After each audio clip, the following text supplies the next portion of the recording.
Bon, salut tout le monde. Alors apparemment, je vois que c'est pas clair pour tout le monde. Bon, je vais faire ça vite fait parce que ça fait 20 fois que je les explique. Dans les vidéos sur la chaîne, d'accord? Il y a deux vidéos. Il y a une vidéo réglage embrayage derby. Il y a une deuxième vidéo réglage embrayage derby hashtag Ethan. En général, quand je fais des tutos comme ça, c'est quand il y a marqué hashtag et un prénom de quelqu'un. Exemple, purge de frein hashtag Marine, c'était pour un client, tu vois. C'est pas vraiment la vidéo pure où tu as toutes les explications simples, machin, que tout le monde comprenne. Donc je réexplique, parce qu'on vient de me poser la question.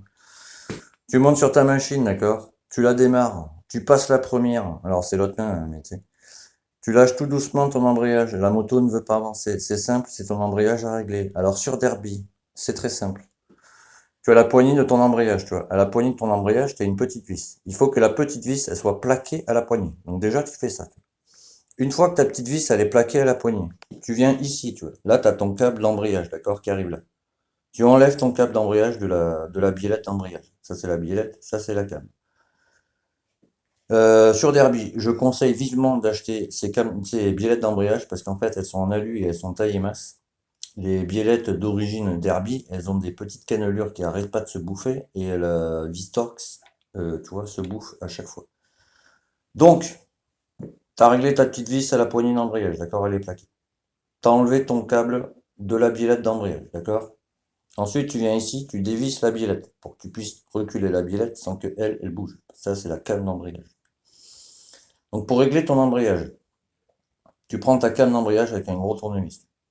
Tu te la tournes vers la droite. Il faut que tu la maintiennes tournée vers la droite parce qu'en bas de cette came d'embrayage, si tu veux, tu as une petite partie en forme de C comme ça qui vient se prendre sur la tige de ton plateau presseur. Elle vient s'enclencher dessus. Faut pas que tu la tournes, il faut qu'elle arrive vraiment plaquée.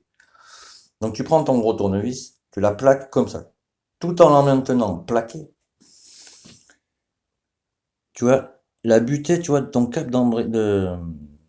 Merde, tu as la butée de la biellette, d'accord? Sur ton petit câble d'embrayage, tu as un tout petit carré, tu vois. Donc tu prends ton petit carré, toi, tu tires sur le câble d'embrayage. Ça va le détendre, en fait, si tu veux. Et sur le petit carré de ton câble d'embrayage, tu vois, en fait, ça fait 2 millimètres. Les 2 millimètres, tu vois, de ton petit carré de ton câble d'embrayage, c'est l'espace qu'il doit y avoir entre le bout de ton câble d'embrayage et le bout de ta biellette. Tu vois. Donc, tu maintiens ton câble comme ça, ta câble d'embrayage comme ça, d'accord? Je vais recommencer pour être sûr que tu comprennes. Parce que tu as vissé la vis contre la poignée d'embrayage, d'accord? Ensuite, tu es venu ici, tu as enlevé le câble d'embrayage de la biellette. Ensuite, tu dévisses ici pour reculer la biellette sans que la came elle bouge. Et ensuite, tu prends ton câble, tu tires dessus pour le détendre, tu vois. D'accord? Une fois que tu as fait ça, tu prends ton tournevis, tu le maintiens ta came d'embrayage vers la droite pour qu'elle soit en butée contre le plateau. Ensuite, entre la butée de la biellette et le bout du câble, il faut que tu aies 2 mm d'espace. Une fois que tu as 2 mm d'espace, tu vois, il faudra reculer la biellette sans que la came elle bouge, hein. C'est important. Tu revisses ta biellette pour pas qu'elle bouge, tu vois. Et du coup, tu vas avoir l'espace, tu vois, entre le bout de ton câble et la came d'embrayage, tu vois. Et pour mettre le câble dans la came d'embrayage, faut que tu viennes ici, tu vois. Alors, il faut les deux mains, là, je te montre avec une main parce que voilà. Donc, pour mettre ton câble dans la biellette, si tu préfères, il faut que tu débrayes à la main, tu vois. Là, tu mets ton câble dedans, tu lâches, c'est bon, ton embrayage, il est réglé, t'as plus rien à faire.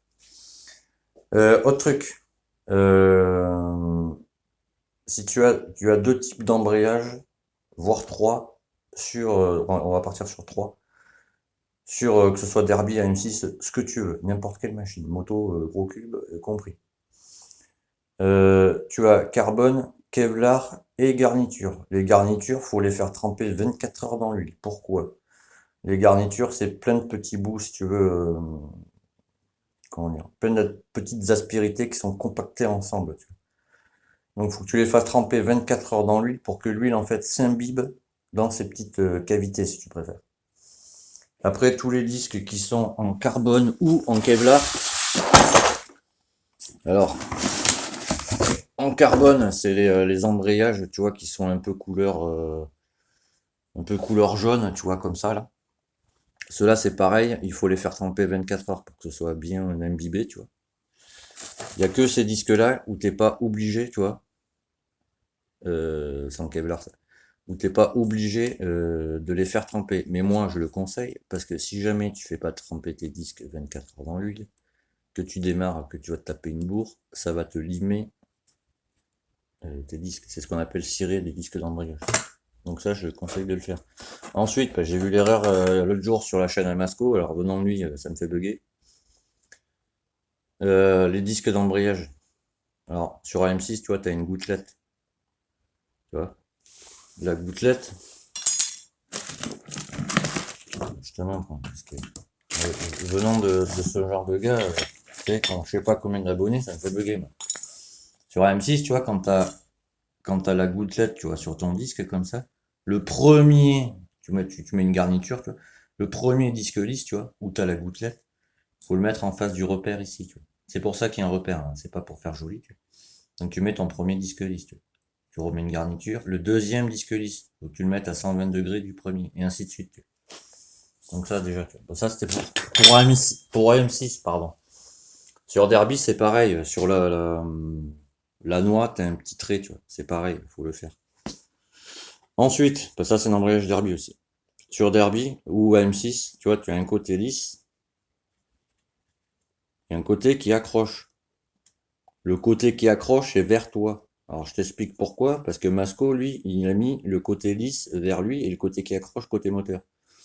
Quand tu poses tes embrayages, enfin tes disques lisses et tes garnitures, sur ta noix d'embrayage, d'accord? Tu les poses comme ça. Là, si tu mets le côté lisse vers toi, que tu reposes une garniture, la garniture, elle accroche pas. Donc du coup, ça va te bousiller ton disque plus vite que la normale. Alors que si tu mets ton côté qui accroche, tu mets le côté, on va là, ça sera mieux. Parce que venant des gars comme ça, quand je sais pas combien de milliers d'abonnés, moi ça me fait bugger à chaque fois. Donc tu vois, si jamais tu fais comme lui, tu vois, le côté lisse vers toi, le côté accroche, côté moteur. Quand tu viens poser ta garniture dessus, tu imagines que tu as la noix au milieu là. Ben, tu vois, il y a zéro accroche. Tu vois. Et en plus sur Derby, et surtout pour ces disques-là, ça faut les mettre dans ce sens-là. Alors que si tu mets, tu vois, le côté qui accroche, n'oublie pas que tu as la noix là. Mais là, du coup, ça crée de l'accroche, tu vois. Et ça te défonce pas ton disque d'embrayage au premier démarrage. Donc ça, faites-y attention surtout parce que ça, je le vois chez des gars qui ont je sais pas combien d'abonnés, tu vois. Et moi, ça me fait bugger sans déconner. Parce que certes, moi, j'ai pas beaucoup d'abonnés, mais tu vois, bah, j'explique bien, j'ai envie de dire, tu sais, pour justement que les gens ne refassent pas la même merde. C'est pour moi, ça, faire ça, c'est de la merde. Donc voilà, donc là, tu vois, comme je t'expliquais, c'est bon. Donc ça, tu vois, tu le fais tremper, tu vois. Et en fait, après, alors t'as réglé tout machin, ton embrayage est neuf, machin, etc. Euh, pour rouler après, tu vois, faut pas lui taper dedans. En fait, quand tu accélères, faut vraiment laisser monter la moto toute seule en régime, tu vois, pour que l'embrayage, en fait, si tu veux, il s'imbrique bien dans ta noix, machin, etc., tu vois, et c'est pas une forme de rodage, tu vois, mais c'est pour que ça s'imbrique bien, tu vois. Sinon, ça te tire ton embrayage d'entrée, tu vois. Et au bout de, je sais pas, je te dis une connerie, hein, au bout de 200 bornes, tu vois, tu vas accélérer ta moto, elle va monter dans les tours, mais tu vas pas avancer, tu vois. Signe que l'embrayage, ben, tu sais, il est parti en fumée, quoi. Alors, il y a plein de trucs, hein, mauvais montage, mauvais trempage, mauvais indice d'huile. Exemple, je sais pas moi, bon, sur un 50, encore l'huile, tu vois, en 10-40 comme ça passe, tu vois. Tu vois, l'huile comme ça, Lipone, 10-40 sur un kit 50, ça passe allègrement, tu vois. Mais par exemple, si t'as un 80, un 75 fontes, encore ça passe. Bon, on va dire tout ce qui est au-dessus de 75 cm3, vaut mieux mettre de l'huile 75 W90. Le W, si tu veux, c'est pour dire winter, tu vois. Hiver, quoi. Mais je suis pas très pour ça, moi, tu vois, parce que hiver, été, t'en as rien à foutre. En fait, hiver, c'est juste la température de l'huile, si tu préfères. Ça veut dire que le chiffre qui est avant le W, c'est la température à froid de l'huile, c'est la viscosité, si tu veux. Et le chiffre qui est après le W, c'est la viscosité de l'huile à chaud, quand ton moteur est chaud. Tu vois. Donc plus ton chiffre il va être élevé, plus l'huile va être épaisse. Tu vois. Exemple, 10-40. L'indice d'huile 10, ça veut dire qu'il est très faible à froid. Donc c'est pour favoriser, tu vois, les démarrages, machin. Et 40, tu vois, il est un peu plus épais à chaud. Tu vois. Mais bon, sur un moteur qui prend des tours, vaut mieux mettre de l'huile plus épaisse. Pourquoi? Parce que du coup, tout ce qui est engrenage, boîte, etc., tu vois, c'est de la pignonnerie qui s'imbriquent les unes aux autres. Et plus ton huile va être épaisse, moins tu auras d'usure, tu vois. Plus c'est fluide, tu sais, plus tu as d'usure entre les pièces. C'est pour ça aussi qu'il y a certaines personnes, je vois, ils ont des kits 50 bidalou, ils explosent des boîtes. Pourquoi? Parce que l'huile, elle est pas bonne, entre autres. Mais il y a plein de trucs comme ça, donc faites attention. Quoi. Voilà, c'était Motard Junior 40. Merci de me suivre. Je continue, mon ami.